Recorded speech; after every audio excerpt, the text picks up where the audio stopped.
예, 감사합니다. 우리가 지난주에 로마서 7장 14절을 가지고 은혜를 나눴습니다. 자, 로마서 7장 14절입니다.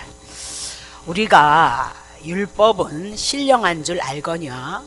나는 육신에 속하여서 제 아래 팔렸도다 라는 말씀을 가지고 은혜를 나눴죠.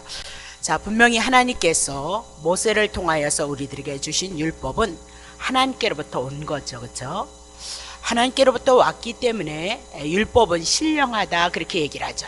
자, 신령하다 그 얘기는 하늘에 속한 것이다, 영에 속한 것이다 그렇게 얘기를 했습니다. 하나님께서 이 신령한 것, 하늘에 속한 것, 영에 속한 것을 죄인된 우리에게 허락하셨기 때문에 육신에 속한 죄인된 우리가 율법이 신령한 것을 알지만 죄 아래 태어났고 육신에 속해 있기 때문에 우리가 이 신령한 것을 담아낼 수 없다 그 얘기죠. 율법을 지킬 수 없다 그렇게 얘기를 합니다.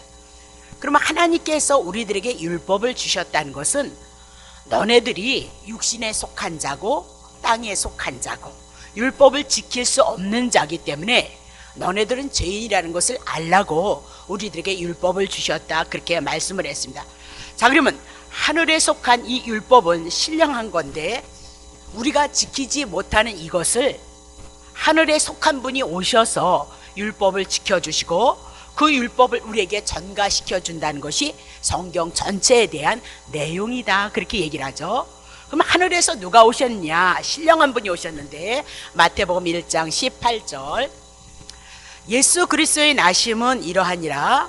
그 모친 마리아가 요셉과 정혼을 하고 동거하기 전에 성령으로 잉태된 것이 나타나더니 이러면서 예수 그리스도는 하나님의 영에 의해서 잉태되어졌고 하나님의 영에 의해서 이 땅에 태어나셨다 그렇게 얘기를 하고 있는 거죠. 그러면 예수 그리스도는 영에 속한 자요 하늘에 속한 자이다 그렇게 얘기를 합니다. 자, 그러면 율법은 누가 지킬 것이냐? 마태복음 5장 17절 내가 율법이나 선지자나 폐하러 온 줄 생각하지 말라. 구약성경 옛 언약 율법을 말씀하고 있는 거예요. 자, 폐하러 온 것이 아니고 그 율법을 완전케 지키기 위해서 예수 그리스도가 이 땅에 오셨다 그러시면서 율법을 누가 지키실 것이냐? 하늘에서 오신 예수 그리스도가 온전히 지켜서 우리에게 전가시켜 주심으로 우리가 율법을 지킨 자가 되게 하신다 그렇게 얘기를 하고 있는 거죠. 자, 그러면 사도 바울은 왜 율법을 지킬 수 없는가에 대해서 로마서 7장을 통해서 우리들에게 지난주에 말씀하셨거든요. 자, 7장 14절 보세요. 율법은 신령한 것인 줄 알지만 나는 육신에 속하여서 제 아래 팔렸도다 그러죠. 사도 바울은 육신에 속한 자고 제 아래 팔린 자이다라고 그렇게 얘기를 합니다. 그래서 율법을 지킬 수 없었다 그렇게 얘기를 하죠. 하나님의 율법이 선하고 의롭고 거룩하기 때문에 정말 하나님을 사랑해서 그 율법을 지키고 싶었다는 겁니다. 근데 그 율법을 지키지 못하는 이유가 무엇인가 탄식했는데 육신에 속했고 죄 아래 속했고 죄가 우리를 주관하고 이것을 의인하면 마귀가 우리를 주관하므로 우리보다 센 자 마귀가 죄가 우리 안에 있기 때문에 우리가 지킬 수 없었다 그렇게 얘기를 하죠. 그래서 율법을 왜 줬느냐? 너네 지키지 못함으로 죄인이라는 걸 깨닫게 하시기 위해서 율법을 주신 것이다 그 얘기죠. 자, 20절 보겠습니다. 만일 내가 원치 아니하는 그것을 하면 원치 않는 것 죄를 행한다면 이를 행하는 자가 내가 아니고 내 속에 있는 죄가 죄인이라 그러면서 죄를 의인화시켜서 마귀다 그렇게 여러분에게 말씀을 드렸습니다. 자, 그러면 사도 바울이 하나님의 말씀에 순종하지 못하는 것은 내 안에 죄가 있고 마귀가 있고 태어날 때부터 죄 아래 팔렸기 때문에 내가 율법에 선한 것을 지킬 수 없다 그렇게 얘기하면서 자기 속에 죄인 속에는 자기보다 더 강한 자가 있다는 거죠. 그게 누구냐? 마귀고 죄다 그렇게 얘기를 하고 있습니다. 자, 7장 24절 보세요. 오라 나는 공고한 사람이로다. 이 사망의 몸에서 누가 나를 건져내랴. 죄 아래 팔렸고 육신에 속해서 마귀의 지배를 받고 있는 그 상태를 통해서 사망의 몸이다. 근데 이 사망에서 죄값은 정령 죽으리라 말씀하셨고 그의 형벌이 지옥이다 그렇게 얘기를 하고 있는 거죠. 그러니 사도 바울은 이 사망의 몸에서 율법의 그늘 아래서 제 아래 팔린 나를, 마귀에게 속하여서 사는 나를 향해서 누가 건져낼 것이냐, 그것을 바라보는 자가 사도 바울이었고 오늘 성도들의 모습이었다 그렇게 얘기를 하고 있는 거죠. 자, 그러면 이 절망 속에서 누군가 나를 건져내 주셔야 된다는 거죠. 자, 누가복음 2장 11절 봅니다. 오늘날 다윗의 동네에 너희를 위하여서 구주가 나셨다는 거예요. 구주가 뭐예요? 죄에서 우리를 구원하는, 세상 죄에서 우리를 구원해내시는 구주다 이 얘기죠. 건져주실 분이다 그런데 어디에서 나셨대? 다윗의 동네에. 다윗을 통하여서 하나님께서 언약하셨던 예수 그리스도가 유대 동네를 통해서 예수 그리스도가 오셨다 그 얘기죠. 곧 그리스도 주시니라. 12절 너희가 가서 강포에 쌓여 구유에 누인 아기를 보리니 이것이 너희에게 표적이 되리라, 사인이 되리라. 구약 성경서부터 제 가운데 있는 너네들에게 하나님이 약속했잖아. 예수 보내주신다 말씀하셨는데 그 말씀이 곧 표적으로 우리들에게, 사인으로 우리에게 주는데 구유에 누인 아기다 그렇게 얘기를 하고 있습니다. 그러면 구유가 무엇이기에 예수 그리스도가 구유에 누워있는데 그것이 메시아라는 표적이고 사인이냐 그 얘기죠. 그러면 구유는 말 짐승이 먹는, 뭐라 그러죠? 말 짐승이 먹는 우리 통이다 그 얘기죠. 이렇게 말에게 밥을 주려면 이렇게 뭐 있죠. 말구유가 있었단 말입니다. 그럼 말구유에다 말이 먹을 수 있는, 짐승이 먹을 수 있는 밥을 주는 것이 구유다 그 얘기죠. 그럼 말은 무엇을 짐승을 상징하고 있는 거예요. 그러면 짐승인 우리가, 예수님이 왜 말구에, 짐승인 우리가 예수 그리스도를 먹음으로 말미암아 우리가 하나님의 사람이 되어질 것을 말씀하고 있는 거예요. 그래서 그것이 표적이고 그것이 메시아는 사인이다, 표적이다 그렇게 얘기를 하고 있는 거죠. 자, 13절 봅니다. 호련히 허다한 천군이 천사와 함께 있어 하나님을 찬송하고 있는 거예요. 하나님의 아들 예수 그리스도가 구유에서 나셨는데 천군 천사들이 하나님의 아들 예수 그리스도를 보고 하나님 앞에 찬송을 해요. 왜 찬송하느냐? 14절 보세요. 지극히 높은 곳에서는 하나님 앞에 영광이에요. 땅에서는 기뻐하심을 입은 사람들 중에 평화로다 그렇게 얘기를 하고 있는 거죠. 그러면 왜 하나님께 영광이 되어지느냐? 창세전에 하나님이 언약하셨던 말씀, 구약의 이스라엘 백성을 향하여서 말씀하셨던 그 말씀이 이루어지고 성취되어지기 때문에 하나님 앞에 영광이다 그렇게 얘기를 하죠. 자, 하나님 앞에 영광이 뭔가 보세요.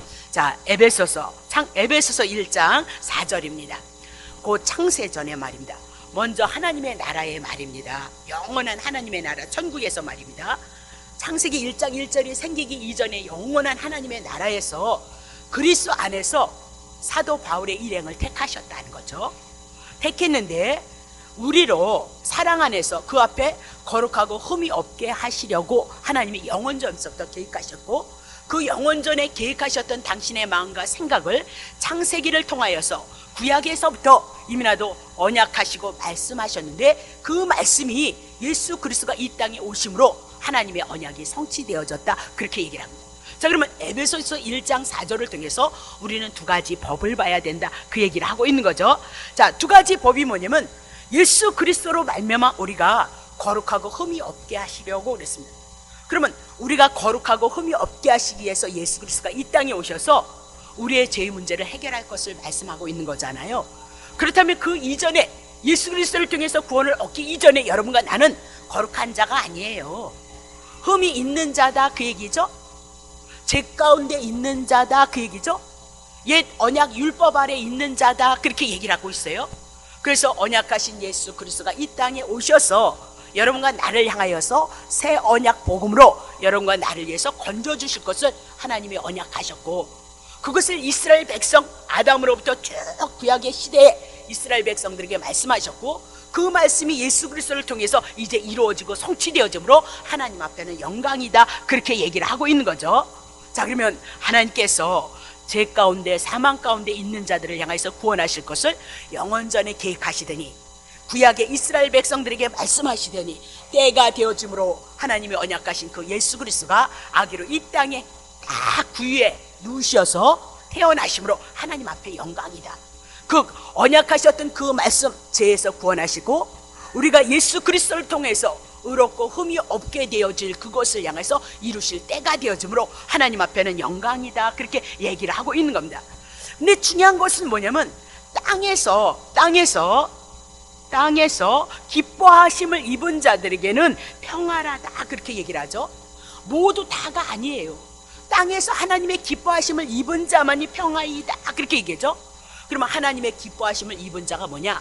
창세전에, 영원전에 하나님의 택한 자들에게 이제 그 구원이 이루어지고 성취되어지므로 하나님 앞에 원수 되어졌던 우리가 예수 그리스도를 통해서 의로워질 것을 말씀하고 있다, 그렇게 얘기를 하죠. 자, 에베소서 1장, 요한복음 1장 5절 보세요. 자, 또 두 가지를 얘기하잖아요. 빛이 어둠에 빛이 돼 어둠이 깨닫지 못하더라 그러면서 하나님의 아들 예수 그리스도가 이 땅에 오신 것을 요한복음을 통해서 전체로 말씀하고 있거든요. 그러면 빛은 하늘에 계신 예수 그리스도가 참빛으로 이 땅에 왔는데 이 땅에는 어두운 가운데 있었다, 그 얘기입니다. 그렇다면 빛은 생명의 빛 되시는 예수 그리스도 복음을 우리들에게 얘기하고, 어둠이란 이 세상이 제약된 가운데 율법에 속해서 율법의 그늘 아래 눌려 있는 상태를 향해서 얘기하고, 지금 참빛인 복음이 예수 그리스도가 이 땅에 왔을지라도 어둠은 깨닫지 못하더라, 그렇게 얘기를 하고 있는 거죠. 그러면 어둠 가운데 죄 가운데 있는 자들에게 가장 기뻐할 일이 뭐냐? 빛 가운데 거하는 것이에요. 어둠 가운데서 건져내는 것이잖아요. 죄 가운데서 건져내는 것이다, 그렇게 얘기를 하고 있는 겁니다. 자, 그러면 누가복음 1장 76절 보세요. 이 아이요, 예수님이 아기로 태어났는데 내가 지극히 높으신 이의 선지자를 일컬음을 받고 선지자로 이 땅에 오셨는데 주 앞에 가서, 아니네요, 잘못했습니다. 이 아이는 세례 요한이네요. 세례 요한인데 지극히 높으신 이의 선지자라 일걸음을 받고 주 앞에 가서 그 길을 예비하는 거죠. 예수 그리스도를 예비하는 건데, 자 7절, 주의 백성에게 그 제사함으로 말미암는 구원을 알게 할 것이고, 8절, 이는 우리 하나님의 긍휼을 인함이라 이로써 돋는 해가 위로부터 우리에게 임함이니라, 그렇게 얘기를 합니다. 자, 그러면 세례 요한의 사명이 뭐냐면 주의 백성으로 하여금 제사함이 있다는 것을 알게 하시기 위해서 율법의 선지자로 율법을 통해서 너네들은 죄인이라는 것을 깨닫게 하시기 위해서 세례 요한이 예수 그리스도 앞에 먼저 온 자다, 그렇게 얘기를 하고 있죠. 다시 보겠습니다. 마태복음 11장 13절, 모든 선지자와 및 율법이 예언한 것이 요한의 때까지니 이러면서 모든 선지자와 및 율법이란 구약 성경을 얘기하고 있습니다. 구약의 마지막 구약 성경까지를 선포한 자들이 누구냐면 요한이다, 그 얘기죠.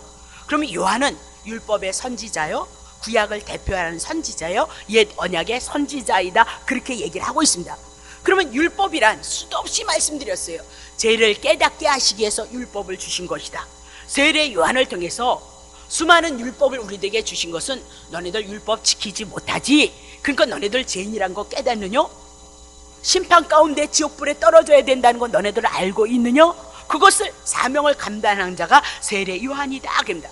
근데 세례 요한이 율법만 증거하지 않았어요. 자 78절 보겠습니다.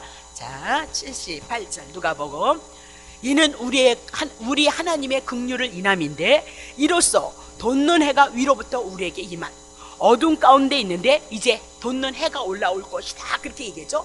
어둠을 비칠 해가 올 것이다, 그럽니다. 이분이 누구냐? 예수 그리스도이다라고 그렇게 얘기를 하고 있는 거죠. 자, 그러면 세례 요한을 통해서 율법의 선지자로서 죄를 지명하고, 그리고 회개하라 천국이 가까웠도다, 회개를 외치고 뒤에 누가 오신다는 거예요? 세례 요한 뒤에 예수 그리스도가 천국을 가지고 오는데 무엇으로요? 죄의 문제, 사망의 문제를 해결하심으로 그분이 돋는 해로 우리들에게 올 것을 말씀하고 있다, 그렇게 얘기를 하고 있는 거죠. 자, 그러면 돋는 해란 예수 그리스도가 이 땅에 오셔서 죄 가운데 어둠 가운데 우리를 위해서 예수님이 십자가에서 죽으셔서 죄의 문제 처리하시고, 사망의 문제 처리하시고, 사단의 문제 처리하시고, 예수 그리스도를 통하여서 이제는 하나님의 은혜가 우리 안에서 시작이 되어질 것을 말씀하고 있는 선지자다, 그렇게 얘기를 하고 있습니다. 자, 그러면 본문 로마서를 다시 돌아가면 사도 바울이 율법을 통해서 자기가 죄인임을 깨닫고 철저하게 하나님 앞에 외치는 소리, 이 사망의 몸에서 누가 도대체 나를 건져낼 것인고, 하나님의 심판 안에서 누가 나를 건져낼 것인고 탄식하고 있는 그 소리를 오늘 설명을 해 나가고 있습니다. 자, 그렇다면 성령에 충만한 사도는 죽음을 무릅쓰고 복음을 위해서 증거한 사도였다, 그렇게 얘기를 하고 있는 거죠. 근데 지금 율법 아래서 공고한 자라도 내가 사망 가운데 거하고 있다, 누가 도대체 나를 건질 것인고, 그렇게 얘기합니다. 그러면 사도 바울은 목숨을 걸고 복음을 전한 자니까 성령에 충만한 자였어요. 그리고 3층쯤 하나님의 나라까지 갔다 온 자, 입신한 자였다, 그렇게 얘기를 하고, 성령의 감동하심으로 신약 성경을 12편을 써낸 자가 사도 바울이었다. 그럼에도 불구하고 자기가 하나님이 주신 이 율법을 지키지 못하는 것을 인해서 탄식하고 있다, 그렇게 얘기합니다. 쉽게 말하면 정말로 하나님의 은혜가 너무너무 크다는 거예요. 자기 같은 자가 하나님 앞에 구원을 얻었다는 거예요. 이 만극하신 은혜와 이 사랑을 아는데도 불구하고 하나님의 선함, 하나님의 의로움, 하나님의 거룩함, 율법을 지키지 못함으로 자기는 미치겠다, 그렇게 고백하고 있는 것이 사도 바울의 부르짖음이었다, 그렇게 얘기를 하고 있습니다. 그러면 여러분이 아는 대로 사도 바울이 하나님 앞에 열심이 없었느냐, 하나님 앞에 충성심이 모자랐느냐, 각오가 여러분보다 못했겠느냐? 그렇지 않다는 거예요. 근데 왜 못 지키느냐? 왜 지킬 수 없는가? 그것을 이제 로마서 8장 1절서부터 4절을 8장을 통하여서 전체적으로 우리들에게 답을 제시하고 있다, 그렇게 얘기를 하고 있는 거죠. 자, 그러면 왜 안 되고 있느냐? 로마서 8장 3절입니다. 율법은 의롭고 선하고 거룩한 거, 십계명, 그렇죠? 육신으로 말미암아 연약하여서 할 수 없는 그것을 하나님께서 하시나니 곧 죄를 인하여 자기의 아들을 죄 있는 육신의 모양으로 보내서 육신의 죄를 정하사 답하고 있는 거예요. 내가 왜 지킬 수 없는가 그랬더니 하나님께서 사도 바울에게 답을 주셨다, 그렇게 얘기를 하고 있는 거죠. 자, 그러면 육신이 연약해서 할 수 없다, 그래서 하나님의 아들 예수 그리스도가 오셔서 해야 될 일이다, 그것을 말씀하고 있는 거죠. 자, 그러면 로마서 11장 32절 보세요. 하나님이 모든 사람을 순종치 아니하는 가운데 두심으로 모든 사람에게 긍휼을 베풀려 하심이라 그랬습니다. 에베소서 1장 4절을 통해서 영원 전에 하나님께서 예수 그리스도를 통해서 여러분과 내가 의롭고 거룩하게 흠이 없는 자로 쓸 것을 계획하셨고, 구약 성경에 그것을 말씀하시고 예수 보내주신다, 그렇게 얘기를 했습니다. 그러면 모든 사람이 죄 아래 묶일 것을 말씀하셨고 심판 가운데 있을 것을 말씀하셨는데, 그 모든 사람에게 긍휼, 불쌍히 여기고 긍휼히 여겨서 이스라엘 백성을 구원하고 여러분과 나를 향해서 구원할 것을 이미 나도 하나님의 계획 가운데 있었다, 그렇게 얘기를 하고 있는 거죠. 그러면 불순종 가운데 가두었다, 죄 가운데 가두어진 자다, 그래서 하나님께서 불쌍히 여겨셔서 예수 그리스도로 말미암아 우리를 구원해 내실 것을 말씀하고 있다, 그것이 창세전의 언약이었다, 그 얘기죠. 자, 로마서 8장 1절 보세요. 그러므로 그랬습니다. 이제는 그리스도 예수 안에 있는 자에게 결코 죄 없어졌다, 그렇게 얘기를 하죠. 그러면 그러므로가 더 중요하다 그랬어요. 그러면 그러므로는 로마서 1장서부터 7장까지의 내용을 통해서 전체적으로 우리가 모두가 다 죄인이었는데 예수 그리스도 한 분을 통해서 죄사함을 얻고 죄에서 건짐을 받고 구원이 되어져서 우리가 하나님의 자녀가 되어진 것을 말씀하고 있는 것이 로마서 1장서부터 7장에 대한 내용이에요. 그러므로는 1장서부터 7장을 통해서 우리들에게 말씀하신 내용이다, 그렇게 얘기를 하고 있는 거죠. 근데 분명한 것은 결코 정죄함이 없나니 당신은 죄인입니다, 그거 없앴다, 그 얘기죠. 로마서 1장서부터 7장을 통해서 당신은 죄 아니야, 의인이야, 하나님의 자녀야, 그것을 증거한 것이 1장서부터 7장의 내용이다, 그렇게 얘기를 하고 있죠. 그러면 이 1절을 다시 재해석한 것이 2절이란 말입니다. 2절 보세요. 자, 이는 또 설명하네요. 그리스도 예수 안에 있는 생명의 성령의 법이 죄와 사망의 법에서 너를 해방했습니다. 그럼 로마서 8장 2절을 통해서 법이 두 가지의 법이 나오고 있어요. 생명의 성령의 법이 나왔는가 하면 사망의 법에서, 이렇게 해서 두 법이 있다, 그렇게 얘기를 하고 있는 거죠. 자, 그러면 전에는 우리가 죄 가운데 사망 가운데 있는 죄와 사망의 법에서 우리가 가두어진 자고 율법의 그늘 아래 있는 자다라고 그렇게 얘기를 하고 있는 거죠. 자, 근데 이것이 어디서부터 있었느냐? 어디서? 에베소서 1장 4절을 통해서 죄에서 여러분을 구원해서 하나님 아들 예수 그리스도로 말미암아 우리가 의롭고 거룩하고 흠이 없게 하신다는 것은 이전에는 죄가 있었고 흠이 있었다는 자죠.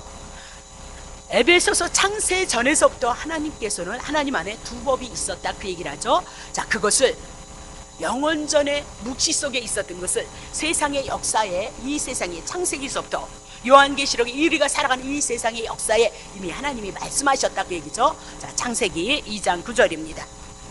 여호와 하나님이 그 땅에서 보기에 아름답고 먹기에 좋은 나무가 나게 하시니 동산 가운데는 생명나무와 선악을 알게 하는 나무가 있더다, 그렇게 얘기합니다. 그러면 에덴 동산의 말입니다. 아담과 하와가 선악과 에덴 동산 하나님의 나라에 있었을 때 두 법이 있었다는 거예요. 자, 먹으면 영생하는 생명나무가 있었고요, 먹으면 죽는 선악과가 있었다, 그 얘기죠. 그러면 생명과를 먹으면 영생한다, 신약에 와서 그것은 복음이에요. 새 언약이에요. 먹으면 죽는다, 선악과는 율법이고 옛 언약이다, 그렇게 얘기를 하고 있어요. 그러면 아담이 생명과를 먹었으면 영생을 할 텐데 그만 선악과를 먹었어요. 계명의 틈을 타서 선악과를 먹었으므로 말미암아 아담은 죽은 자의 조상인 거죠. 죽은 자의 조상, 죄의 조상이 되어졌다. 그럼 우리는 누구로부터 태어났냐? 아담의 후손으로 태어났으니까 우리가 태어날 때부터 죄인이었고 죄인으로 살다가 그 법에 의해서 죽는 것, 그것이 모든 인간의 운명이라는 거예요. 이 땅에 모두 살아가는 인간들의 운명이 그 운명이에요. 지난주에 38년 된 병자가 물이 동하면 거기 먼저 내려가면 자기가 고침을 받는다는 것을 알지만 죄인은 자기가 죽어 있기 때문에 움직일 수가 없어서 그림의 떡이었다, 그렇게 얘기를 하죠. 율법도 그림의 떡이에요. 우리가 지키면 복을 받는데 죄인으로 태어나서 내가 율법을 지킬 수 없는 자는 것을 깨닫고 율법을 통해서 하나님의 언약, 하나님의 사랑, 예수 그리스도 한 분을 통해서 하나님의 사랑만이 우리 안에서 오롯이 남고 우리는 그 예수님을 인하여서 산자가 되고 하나님의 자녀가 되어져서 주님을 섬기는 삶을 살아가는 것, 하나님의 영광만 오로지 우리 안에서 담게 하시고자 하는 하나님의 뜻이 창세 전에도 있었고 창세기부터 말씀하셨던 그 말씀이 지금 그대로 우리 안에서 이루어진 것이다, 그렇게 얘기를 하고 있는 거죠. 자, 그렇다면 마지막 아담, 둘째 예수 그리스도가 이 땅에 오셔서 오늘 죄 문제 해결하시고 사망의 문제 해결하시고 사단의 문제 해결하심으로 사망 가운데 있는 우리를 건져냈다, 그거죠. 그것이 생명의 성령의 법이다, 그렇게 얘기를 하고 있는 겁니다. 그러면 해방되어졌다, 그 얘기는 외부로부터 내가 죽어 있는 자니까 내 스스로가 살 수 없잖아요. 그래서 외부에서 오셔서 나를 살려주셨다, 그런데 그분이 누구냐? 예수 그리스도다. 외부에서 와서 나를 위해서 대신 죽고 나를 살리셨다는 것이 해방이다, 그 얘기입니다. 자, 요한복음 11장 42절. 항상 내 말을 들으시는 줄을 내가 알았나이다. 그러나 이 말씀을 하옵는 것은 둘러선 무리를 이함이니 곧 아버지께서 나를 보내신 것을 저희로 믿게 하려 하심이니라, 그러죠. 자, 무엇을 가지고 믿게 하실까요? 3절 보세요. 이 말씀을 하시고 큰 소리로 무덤에 이렇게 매여있던 나사로를 향하여서 예수님이 소리를 외치는 겁니다. 나사로야 나오라 부르시니, 이랬습니다. 나사로를 부르시는 겁니다. 그러면 죽었던 아담 이후로부터 태어날 때부터 죽었던 여러분을 향해서 예수님이 오셔서 여러분을 부르시니까 여러분이 어떻게 되어졌는가? 4절 보세요. 죽은 자가 수족을 배로 동인 채로 나오는데 그 얼굴은 수건에 쌓였더라. 예수께서 가라사대 풀어 놓아 다니게 하라 하시니라. 죽은 나사로는 사망의 끈으로 지금 꽁꽁 묶여있는 자다. 근데 누가 풀었어요? 예수님이 부르셨다, 그 얘기죠. 창세전에 하나님 앞에 택한 바 되어졌던 나사로를 향해서 부르시고 나오라 명하셨다. 살아나라, 그렇게 얘기했죠. 무덤 속에 있는 자가 걸어 나왔다, 그렇게 얘기를 하면서 풀어놓아 다니게 하라. 그것이 누구냐? 우리들이다, 그렇게 얘기를 하고 있는 겁니다. 자, 그러면 어떻게 해방하셨느냐? 로마서 8장 3절 다시 봅니다. 율법이 육신으로 말미암아 연약하여서 할 수 없는 것을 그것은 하나님이 하셨다. 그럼 여기서 육신이 도대체 뭐냐? 죄 아래 태어났고 죄 가운데 팔렸고 마귀가 우리를 주관하고 있는 상태를 뭐라고 얘기해요? 육신이다. 그래서 우리는 도저히 율법을 지킬 수가 없었다, 그렇게 얘기를 하고 있는 거죠. 그래서 하나님의 아들 예수 그리스도를 이 땅에 보내셔서 예수님의 육신을 입고 우리가 죄를 인하여서 죽어야 되는데 그 아들 예수 그리스도가 우리의 모든 죄를 다 담당하셨다, 그렇게 얘기를 하고 있는 겁니다.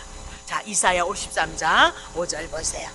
그가 찔림은 죄 때문에 내가 찔려야 되거든. 고통을 당해 죄값 정령 주기를 했으니까 사망이 우리 와서 우리를 찔러야 되거든요. 우리의 허물을 그가 찔림은 우리 대신해서 그분이 우리의 허물을 인해서 대신 찔렸다는 거죠. 그가 상함은 우리의 죄악을 인해서 그분이 대신 상함을 얻었다 그러죠. 그가 징계를 받음으로 우리가 평화를 누리고, 내가 징계받았는데 그분이 대신 받음으로 우리는 이제 뭐 누려요? 평화 누릴 것이고, 그가 채찍에 맞음으로 우리는 나음을 입었도다, 죄사함을 얻었도다, 그렇게 말씀을 하고 있는 거죠. 그러면 우리가 매질을 당해야 되는데 우리의 매질을 누가 다 담당하셨냐? 예수 그리스도에게 넘기셨다, 그렇게 얘기합니다.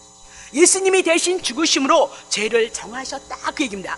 자, 죄를 정하셨다, 그 얘기는 죄를 대신 담당해줬다, 죄를 없애주었다, 그럽니다. 우리의 죄값 예수 그리스도께서 다 지불하셨다, 그 얘기입니다. 근데 여기서 보니까 예수님이 무슨 모습으로 육신의 모양으로 오셨도다. 그분은 하나님이시고 영적인 존재이에요. 근데 이렇게 육신의 몸을 입고 흙을 지음을 받았다는 것조차도 그분은 하나님의 낮아짐이시죠. 당신을 부인하십니다, 그렇게 이걸 하고 있습니다. 당신의 낮아지심이 어떻게 왔는가 보세요. 어떻게 사역이 이루어지는가 보세요. 마태복음 3장 16절. 예수께서 세례를 받으시고 곧 물에서 오실새 하늘이 열리고 하나님의 성령이 비둘같이 내려 자기의 임하심을 보시더니 이랬습니다. 그러면 예수님이 세례 요한에게, 인간에게 세례를 받으셨다, 그 얘기죠. 그러면 예수님이 내가 세례 요한이고 이분이 예수님인 거예요. 그러면 세례 요한이 예수님에게 안수했다, 그 얘기죠. 그러면 세례 요한의 모든 죄가 누구한테 넘어간 거예요? 예수님에게 넘어갔다. 그러면 세례 요한은 구약의 마지막 선지자들이다, 그렇게 얘기했습니다. 율법의 선지자들아. 그럼 구약 하나님의 택한 백성들의 죄가 다 누구에게 넘어간 거예요? 예수님에게 넘어갔다. 그건 그림자예요. 하나님의 택한 영적인 백성, 여러분과 나의 죄가, 세례 요한 속에 있는 그 죄가 누구에게 다 전가되어졌어요? 예수님에게 전가되어졌죠. 그래서 예수님이 물속에 들어갔다, 그 얘기는 죽었다, 죄값 정령 죽으리라 했으니까 예수님이 여러분과 나의 죄를 위해서 다 가지시고 죽으셨다, 그렇게 얘기를 하고 있는 거죠. 자, 그러면 그 사건이 어디로 나타나는 거예요? 죽음이 예수님이 십자가에서 우리를 위해서 죽는 사건으로 나타났다. 왜 죽었느냐? 하나님의 택한 백성, 창세전의 언약을 이루시고 성취하시기 위해서 그분이 죽으셨다, 그렇게 얘기를 해요. 꼭 죽어야 되느냐? 예, 죄값은 사망이기 때문에 꼭 죽어야 돼요. 그래서 예수님이 이 땅에 육신을 입고 오셔서 죽음으로써 하나님의 언약을 성취하신 것을 나타내 보이셨다, 그 얘기죠. 히브리서 4장 15절. 우리에게 있는 대제사장은 우리의 연약함을 체휼하지 아니한 자가 아니고 모든 일에 우리와 한결같이 육신을 입었지만 시험을 받은 자르되 죄는 없으신 분. 그럼 그 죄 없으신 분이 죽으면 안 되거든. 왜? 죄값이 정령 죽으리라 했으니까 죄 있는 자만 죽어야지. 만약에 죄 없는 자가 죽었다, 의로운 자가 죽었다, 그것은 하나님의 공의의 위반이 되어지잖아요. 어머, 그건 하나님이라고 믿을 수 없다는 거. 왜? 죄 있는 자만 죽어야 되는데 예수님이 왜 죽었느냐? 그럼 하나님의 말씀을 우리가 인정할 수 없다는 거죠. 근데 왜 죽었느냐? 죄가 있어서가 아니라 여러분의 죄를 위해서 대신 죽으셨다는 것을 우리들에게 말씀하고 있다, 그 얘기죠. 자, 사도행전 13장 48절. 이방인들이 하나님의 복음을 듣고 기뻐하며 하나님의 말씀을 찬송하는 거예요. 왜? 말씀 속에 복음이 있었고 예수 그리스도가 있었다, 그 얘기죠. 영생을 주기로 작정된 자는 다 믿더라. 이민아도 에베소서를 통해서 창세전에 하나님의 택하신 자들은, 영생을 주기로 작정된 자들은 다 믿더라, 그렇게 얘기를 하고요. 에베소서 1장 4절을 치시면 창세전에 그리스도 안에서 하나님의 택하신 자들은 이민아도 하나님의 아들들이 되어져서 거룩하고 흠이 없게 하실 것을 말씀하셨다, 그 얘기를 하고 있습니다. 자, 다시 로마서 8장 4절 보세요. 육신을 로마서 8장 3절로 율법 아래 제 아래에 있는 것을 풀어드렸거든요. 4절 보세요. 4절. 여기서 육신을 쫓지 않고 그 영을 쫓아 행하는 우리에게 율법의 요구를 이루어지기 참 어려운 일이에요. 그래서 여기서 육신과 영을 해결을 해야 된다, 그렇게 얘기를 하고 있죠. 그래서 육과 영으로 대조를 하고 있는데, 요한복음 3장 6절 보세요. 육으로 난 건 육이요, 성령으로 난 것은 영이다. 그러면 도대체 육으로 난 것이 누구냐? 니고데모. 예수를 알지 못했고 예수를 믿기 전의 상태가 누구예요? 니고데모가 예수님 앞에 와서 묻고 있어요. 그 사람은 육이다, 그렇게 얘기해요. 육으로 난 건 육이고 성령으로 난 것은 영이다. 그러면 성령으로 잉태되신 분이 누구예요? 예수 그리스도예요. 성령으로 잉태되셔서 이 땅에 오신 분이 누구예요? 예수 그리스도예요. 그러면 육으로 난 건 육고 니고데모, 성령으로 난 것은 예수 그리스도를 향해서 말씀하고 있죠. 자, 고린도전서 15장 45절. 이것도 잊으시면 안 돼요. 성경을 보는 키예요. 기록된 바 첫사람 아담, 그렇죠? 우리 죽은 자의 조상 아담은 산영이 되었다 함과 같이. 그러면 산영이란 영적인 존재가 되어졌다, 그 얘기가 아니고 하나님께서 흙으로 생기를 불어넣어서 생명의 기운이 있어서 산자가 되어졌다, 그 얘기죠. 그러면 산자는 사람도 산자가 되어졌고 동물도 살아있는 상태입니다. 그래서 이 산영이 되어졌다, 그 얘기는 하나님의 말씀을 들어서 지각할 수 있는 상태. 그래서 생명과를 먹으면 영생을 하고 선악과를 따먹으면 정령 죽으리라를 아는 상태인 거예요. 그래서 영생이 오지도 않고 죽음이 오지도 않은 살아있는 자체를 가지고 산영이다, 그렇게 얘기를 하고 있죠. 다시 두 번째, 그러면 마지막 아담은 예수 그리스도를 얘기하는데 살려주는 영으로 왔다는 거예요. 그래서 선악과 따먹음으로 죽어있는 여러분과 나를 누가 살려줄 것이냐? 예수 그리스도가 살려줄 거다, 그 얘기를 하죠. 그래서 첫사람 아담은 육이에요, 흙이에요.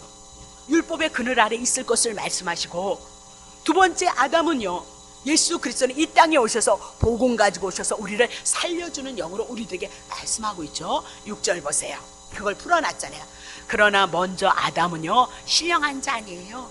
육에 속한 자예요. 그 다음이 누구예요? 두 번째 아담이 누구래요? 신령한 자예요. 하늘에 속한 자예요. 성령으로 오신 자예요. 자, 7절 보세요. 첫사람은 땅에 나서 흙이에요. 둘째 사람은 하늘에서 나셨으므로 영이에요. 자, 8절 보세요. 무릇 흙에 속한 자는 흙에 속한 자들과 같고 무릇 하늘에 속한 자는 하늘에 속한, 아담은 육에 속한 거고 예수 그리스도는 하늘에 속한 자, 하늘에 속한 자, 영에 속한 자예요. 9절 보세요. 우리가 흙에 속한 자의 첫 번째는 아담, 죽은 자와 같이 아담을 조상으로 해서 육으로 태어났어요. 두 번째, 하늘에 속한 자의 형상을 입는 건 죽었던 우리를 위해서 예수님이 이 땅에 오셔서 우리를 위해서 죽고 우리를 살리심으로 우리는 하늘에 속한 자, 영에 속한 자가 되어질 것을 말씀하고 있다, 그 얘기죠. 그래서 요한복음 4장 24절에 보면 하나님은 영이시니 이러면서 영의 세계를 우리들에게 말씀하고 있는 거예요. 영의 세계, 육의 세계를 말씀하고 있는 것이 아니라 성경은 영적인 세계를, 신령한 세계를 우리들에게 말씀하고 있는 거예요. 자, 그럼 보세요. 요한복음 6장 63절. 살리는 것은 영이니 그랬습니다. 살리는 영으로 누가 오셨어요? 예수님이 오셨어요. 고린도전서를 통해서, 그렇죠? 살리는 것은 영이니, 그럼 예수가 영으로 오신 거잖아요. 성령으로. 육은 무익하니라, 육은 쓸데없다, 그 얘기하면서 내가 너희에게 이른 말이 영이고 생명이다. 그럼 예수님이 이 땅에서 오셔서 하시는 말씀이 다 영이고 생명이, 그럼 뭐예요? 예수님이 이 땅에 오신 것은 구약 성경의 말씀, 복음, 예수가 오셔서 우리를 위해서 죽고 우리가 살릴 것을 구약 성경에 말씀하셨어요. 그림자로 모형으로 말씀하셨던 것을 예수님이 이 땅에 오셔서 그 말씀을 전하는 거예요. 그 말씀이 다 영이고 생명이라는 거예요. 그러면 구약에는 이스라엘 문화, 이스라엘 땅의 역사를 가지고 다 살펴서 그림자로 영에 대한 말씀을 하는 거지, 문자 그대로 풀면 성도들에겐 달콤해요. 율법을 지키면 천대 축복한다는 거예요. 그래서 아멘을 하는데 자기가 율법을 지키지도 못한다는 것도 모르면서 아멘을 하고 있어요. 그것이 소경이에요. 그것이 우매이에요. 율법은 지키지 못하면 죄인인 걸 알고 예수님을 통해서 이 하나님의 사랑과 은혜가 우리 안에 오롯이 남게 하셔서 우리가 예수 그리스도의 그 은혜를 찬미하게 하시기 위해서 하나님이 영원전서부터 계획했다는 거예요. 그것을 창세기서부터 풀어서, 역사 속에서 풀어서 실제적으로 이 역사 속에서 이루심으로 하나님의 말씀이 한치도 오차 없이 그대로 이루어진다는 것을 우리들에게 말씀하고 있는데, 우명인 소경인 어리석은 자들이 아직도 율법에 속해서 율법에 속함으로 자기가 하나님의 의를 행함으로 복을 받는다고 떠들고 있다는 거죠. 율법을 잘 지킨 사람이 바리새인 서기관이었어요. 화 있을진저 독사의 새끼들아. 그 얘기는 뭐예요? 마귀에게 속했다 그 얘기잖아요.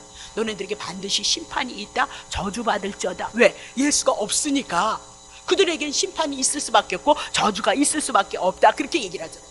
그러면 살리는 것은 누가 살릴 거예요?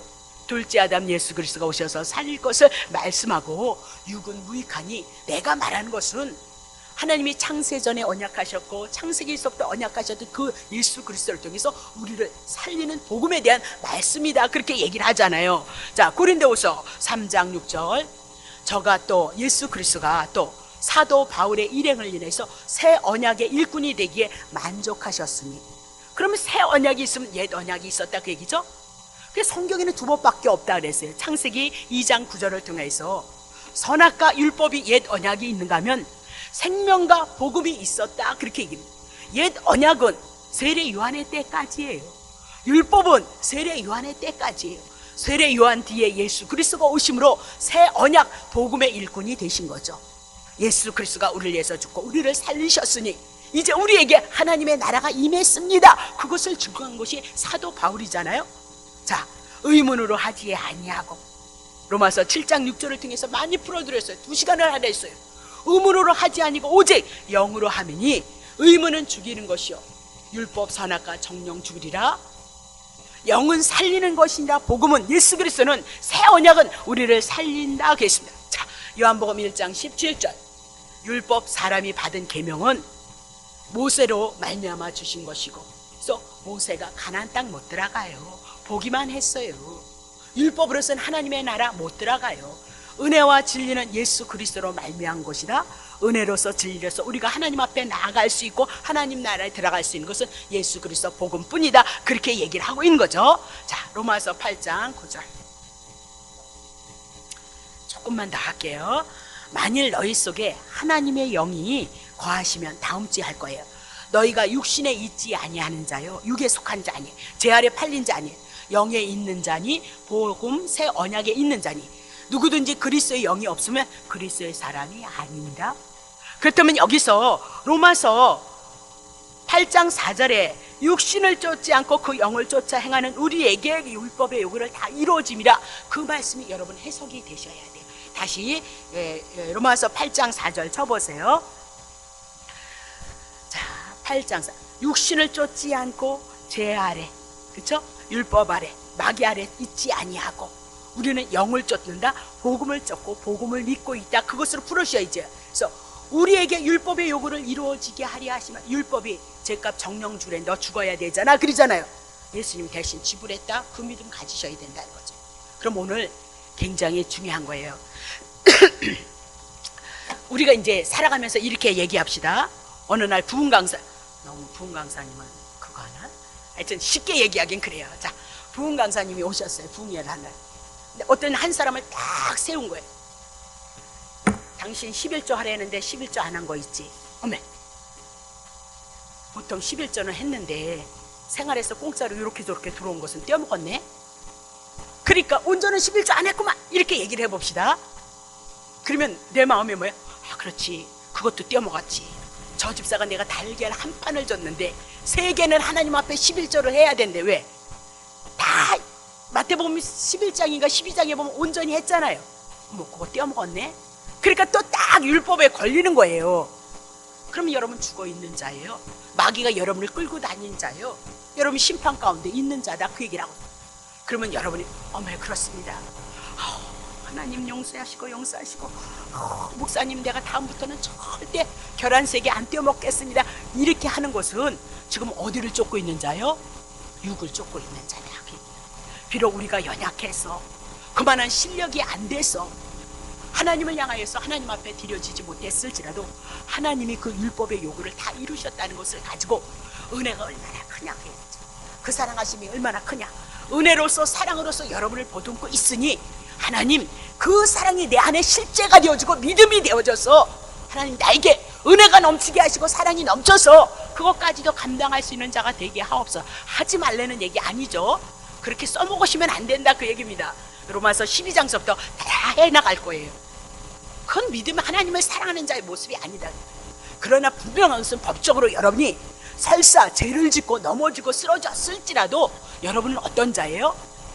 예수 그리스도께서 죄 문제 해결하시고 사망의 문제 해결하시고 율법의 요구를 다 이루신 것이라는 믿음을 가지고 여러분의 신앙을 고백하는 자가 성도이다, 그렇게 얘기를 하고 있는 거죠. 그러니까 잘못했습니다, 살려주세요, 다음부터 여러분이 율법 다 지킬 수 있겠느냐, 그렇게 묻고 있는 거예요. 그래서 그 율법의 요구를 누가 다 이루어 주셨냐? 예수님이 다 이루어 주신 것을 기억하고 주님 앞에 감사를 가지고 그 은혜를 가지고 하지 말래도 더 하는 자리로 여러분이 나오는 것이 오늘 성도들의 삶이다, 그렇게 얘기하고 있는 겁니다. 그것이 뭐를 쫓는 거예요? 영을 쫓고 있는 것이다, 그렇게 얘기를 하고 있는 거죠. 그래서 영이란 하나님이 행하신 일이 영인 거예요. 하나님이 예수 그리스도를 통해서 우리들에게 주신 그 복음이 영이다, 그렇게 얘기를 하고 있는 거죠. 그러면 영적으로 산다, 그렇게 얘기하면 뭐 울룰룰룰룰 해가지고 왜? 특별한 계시를 받은 것처럼 얘기하는 것이 영적으로, 그게 무슨, 내가 예수 그리스도 복음을 인하여서 감사하고 있느냐 말입니다. 내가 이 복음을 인하여서 오늘도 연약한데도 하나님의 생명이 나를 주관해서 나를 간섭하시고 나를 복음 안에 들어오게 하셔서 그 복음에 감사하는 자로 나를 살게 하시는구나, 그렇게 보셔야 된다. 그 신령한 것을 그쪽으로 속하시면 안 돼요. 영에 속한 것이란 하나님이 하신 일, 복음, 예수 그리스도를 통해서 내가 은혜를 입고 그것을 붙잡고 살아가는 것이 뭐예요? 영을 쫓고 있다, 그렇게 얘기를 하고 있는 겁니다. 이곳에서 너무나 많은 오해들이 있어요. 그래서 신령하다는 사람은 자기도 못 지키는 것이 많고 자기도 못하는 것이 많은데 불구하고 남을 정죄하고 남을 향하여서 어쩌고 저쩌고 가르치고 그런 일들이 얼마나 많이 있냐, 그 얘기. 그러면 여러분이 또렷이 이렇게 눈을 째려보면서 물어야 된대. 그러면 당신은 율법을 다 지키고 있습니까? 그렇게 물으셔야 된다는 거예요, 여러분. 그런 데서 우리가 얼마나 많이, 전 집사 때 너무너무 당했죠. 돈이 없었으니까 돈으로 당할 일은 없었지만 너무너무 당했죠. 너무너무 많은 성도들이 다 여기에, 그것도 아무나 쏘가 넘어가지 않아요. 하나님의 사랑이 그리워서 미쳐서 쫓아다니는 사람들에게 그런 일들이 있다, 그 얘기하고 있습니다. 자, 그러면 영을 쫓는다, 그 얘기는 복음을 쫓는다, 새 언약을 이루신 것을 쫓는다, 우리 안에서 예수가 그리스도의 심을 믿는 것이 뭐예요? 영을 쫓는 거다, 그렇게 얘기를 하고 있죠.